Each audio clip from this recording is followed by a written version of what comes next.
결국 11월 마지막 거래일까지 우리 증시는 좋지 못했습니다. 증시 모멘텀 부재 속에서 트럼프에 대한 불확실성이 가속화되자 외국인들의 이탈은 이날장에서도 이어졌는데요. 코스피와 코스닥 모두 외국인들이 강하게 매도세를 실현해내면서 코스피는 2% 가까운 지수 낙폭을 보였고요. 코스피 같은 경우는 2%의 낙폭을 보였고 코스닥 같은 경우는 2.3%가 넘는 하락세를 이어가기도 했습니다. 지난주 한은이 깜짝 금리 인하 발표를 했음에도 불구하고 증시는 크게 화답하지 않은 채 지난 한 주를 마무리를 지었고 특히 대형주 위주의 반도체, 방산주들의 부진이 시장에는 큰 부담으로 작용이 되기도 했습니다. 다만 이번 주를 놓고 시장에서는 추가적인 코스피의 하락보다는 어느 정도 박스권이 예상된다라는 전문가들의 예상치가 많이 나오고 있고요. 또 미국 쪽에서 주요 경제 지표들이 대거 발표되는 만큼 지표들 확인하면서 시장 대응하자라는 코멘트들이 나오고 있는 상황입니다. 일단 외국인과 기관 이날장에서의 매수 흐름들을 확인을 해보면 네카오, 기술주들을 대거 매수한 것을 확인을 해볼 수가 있었습니다. 특히 네이버 같은 경우는 지난 한 달 동안 순매수 상위 종목에 지속적으로 이름을 올리고 있는데요. 주가 같은 경우도 지난 한 달 20%가 넘는 상승 흐름을 보여왔고요. 금리 인하 사이클과 맞물려서 또 AI에 대한 기대감이 현재 네이버의 주가를 계속해서 끌어올리고 있는 모습인데 네이버와 카카오에 대한 기대감보다도 외국인과 기관들도 우리 시장에서 딱히 살만한 종목이 없다라는 평가 때문에 지속적으로 기술주 위주의 이 수급을 보여주는 게 아닌가라는 평가도 나오고 있습니다. 일단 이날장에서도 동일하게 네카오를 향한 매수 흐름이 이어졌던 하루였고요. 코스닥에서는 기관과 외국인이 모두 JYP 엔터테인먼트를 가장 많이 매수한 종목으로 꼽기도 했습니다. 그리고 이날장에서 52주 신고가 종목 확인을 해보시면요. 대한항공 결국 아시아나와 기업 결합 최종적으로 승인이 났죠. 그럼에도 강한 반등 흐름을 보여주진 않았습니다만 지금까지 기대감으로 조금씩 계단식 상승을 계속 해왔던 만큼 이날장에서 1.9%의 오름폭을 보인 채 52주 신고가 그대로 돌파를 해줬고요. 지역 난방공사 같은 경우도 1.5%대 상승 흐름을 보이면서 52주 신고가 랠리에 함께 동참하기도 했습니다. 그럼 섹터와 이슈단에서의 흐름은 어떠했을까요? 같이 확인을 해보시죠. 여전히 AI 쪽은 강력합니다. 시총 상위 종목들이 모두 하락을 한 가운데 테마성 안에서의 자금 흐름은 이어졌던 하루였는데요. 삼성전자도 AI 인재들을 대거 승진시켰다라는 소식이 최근 AI 소프트웨어 관련주들의 주가 상승을 끌어올린 데 힘을 보태주기도 했습니다. 이날장에서 자람테크놀로지가 20% 가까운 상승을 보였고요. 이스테이드 지난주에 상한가부터 20% 넘는 급등 흐름을 이어왔는데 지난주 금요일도 8% 추가 상승한 채 마무리를 지었습니다. 그리고 스페이스 X 관련주들도 급등 흐름이 나왔죠. 미국에서 일론 머스크의 스페이스 X가 이동통신 서비스 사업에 승인을 받았다, 조건부 승인을 받았다라는 소식이 전해졌습니다. 이에 스페이스 X의 지분을 가지고 있는 아주 IB 투자라던가 스페이스 X에 직접적으로 여러 가지 기술이나 또 제품들을 함께 조달하고 있는 LK사면 같은 경우도 함께 상승 흐름에 몸을 담았고요. 워낙 트럼프 최측근에 있는 일론 머스크다 보니까 앞으로 머스크 관련주들 우리가 계속해서 집중해야 된다라는 코멘트들도 나오고 있어서 스페이스 X의 직접적인 관련주들의 흐름, 지난주도 지속적인 상승 흐름을 보였지만 지난주 금요일에는 더욱더 강한 상승으로 화답을 하는 모습도 확인이 가능했습니다. 그리고 이날장에서 또 특이했던 이슈는 위생용품 관련주들이 되겠습니다. 깨끗한 나라가 이날장에서 상한가를 갔는데요.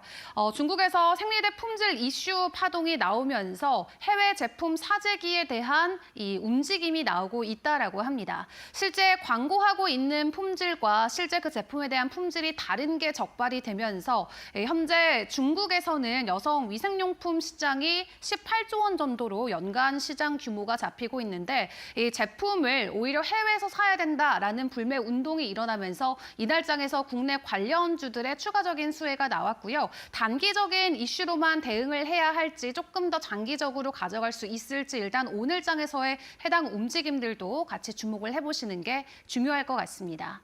그리고 지난주 금요일에 시간 외에서 움직였던 종목들과 또 주말 사이 전해졌던 주요 이슈들도 점검을 해보도록 할 텐데요. 지난주 금요일 STO 관련주들이 시간의 거래에서 상한가 움직임 보였습니다. 서울 옥션과 갤럭시 갤럭시와 SM, STO 기대감에 함께 추가적인 상승을 보였고 제주맥주 같은 경우는 개별적인 이슈로 인해서 상한가 안착을 했습니다. 오늘 개장 직후의 변동성도 주목을 해보시고요.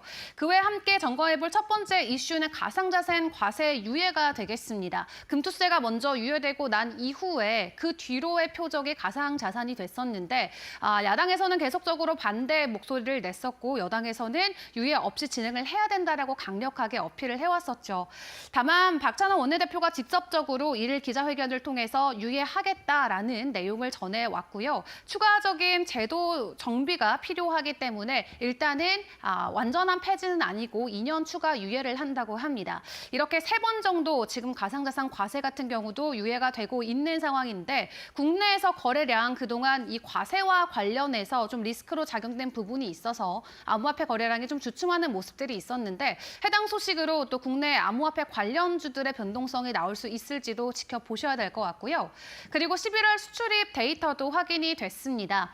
14개월 연속으로 플러스 기록하긴 했습니다만 마냥 환호할 만한 수치는 아니었습니다. 전년 대비 1.4% 소폭으로 오름폭을 보이면서 지금 지속적으로 연율로 놓고 봤을 때는 증가율이 되려 내려가고 있는 상황이 확인이 되고 있죠. 그나마 1.4%대 전년비 상승할 수 있었던 부분도 반도체 쪽에서의 연속 최대 실적이 기록이 됐기 때문인데요.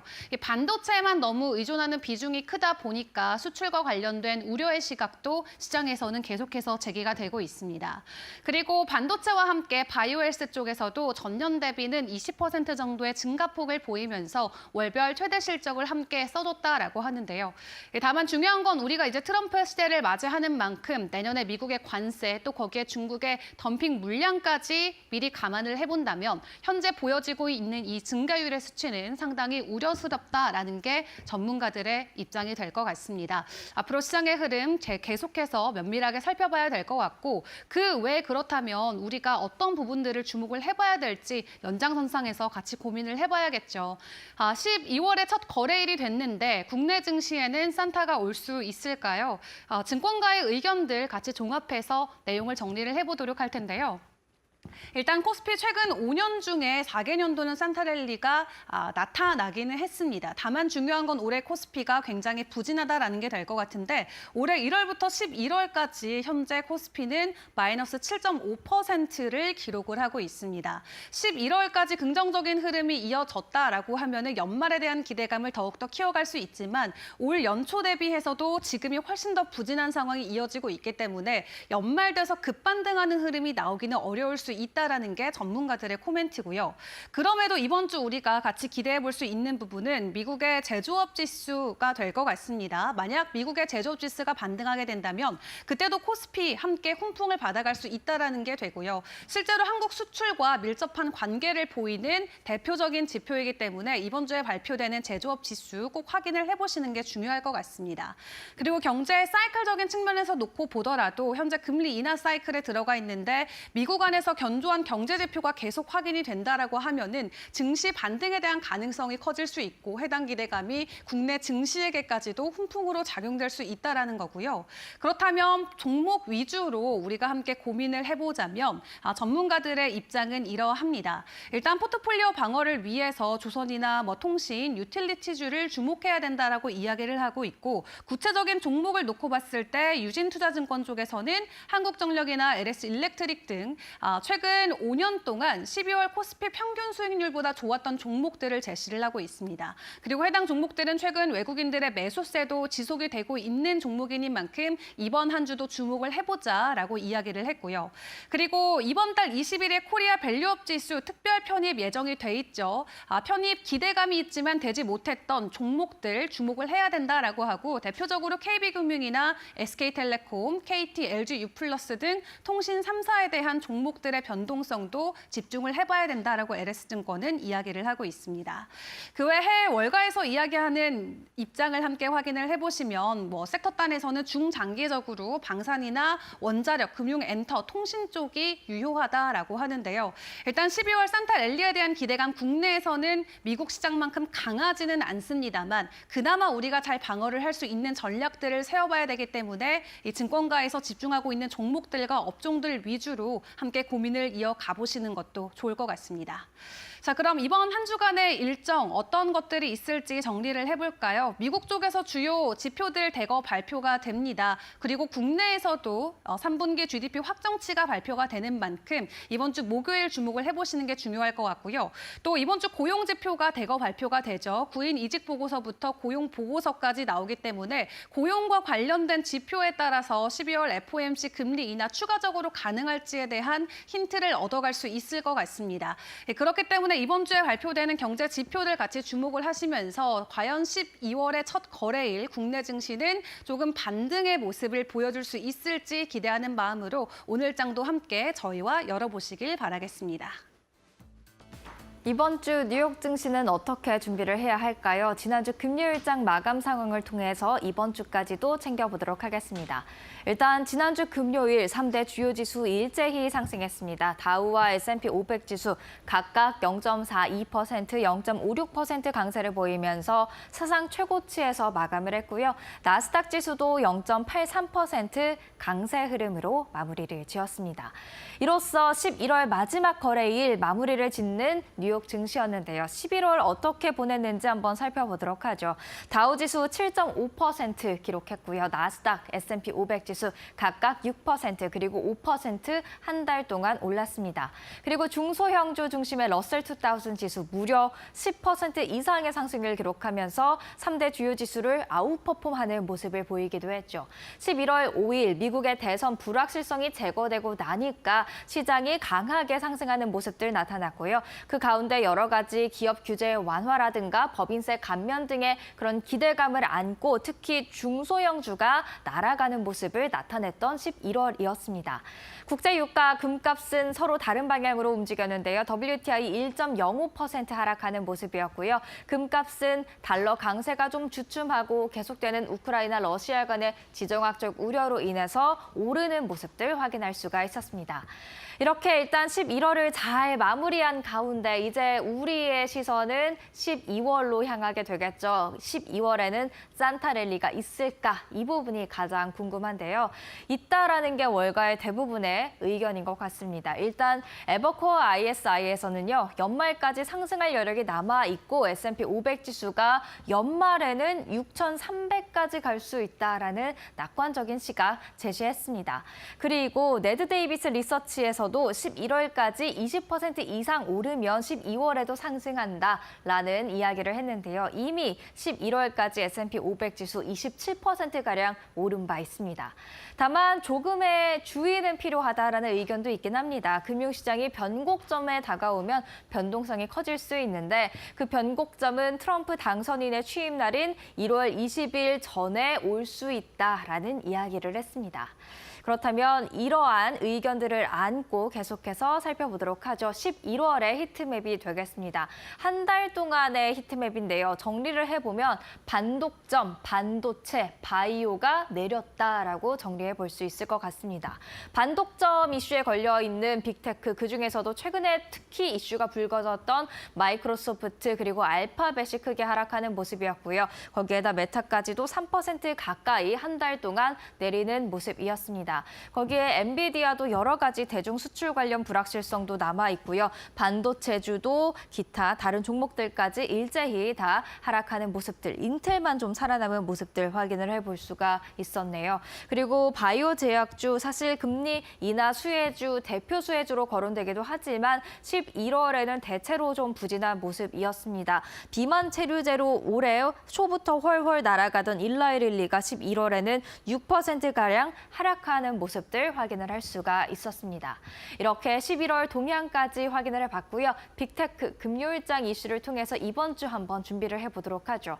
엔비디아 주말 사이에 2%가량 올랐는데 일단 미국이 이번 주에 발표할 것으로 예상이 되는 대중 반도체 수출 추가 제재안이 기존에 예상했던 것보다는 약할 것 같다라는 그런 이야기가 나와 있습니다. 이에 따라서 금요일장에서 엔비디아를 비롯한 반도체주 대체로 다 올랐고요. 특히 특히 반도체 장비 제조업체들이 강한 상승세 보였는데 이번 주에도 그 상승 흐름 이어갈 수 있을지 체크를 해보셔야겠고요. 마이크로소프트, FTC가 전 사업부에 걸친 반독점 조사를 개시했다라는 이슈로 금요일장 어떤 흐름을 나타낼지 주목을 받았었는데 일단 소폭 강세로 마감을 했고요. 웨드부시는 이미 마이크로소프트가 과거에도 반독점 조사를 이미 한 차례 겪은 바 있어서 어떻게 대응할지 잘 알고 있을 것이다라는 이야기도 했고 또 1월에 FTC 위원장이 교체가 되죠. 이런 교체가 되고 나면 반독점 이슈들 대체로 좀 잦아들 것이다라는 그런 낙관적인 시각을 제시했습니다.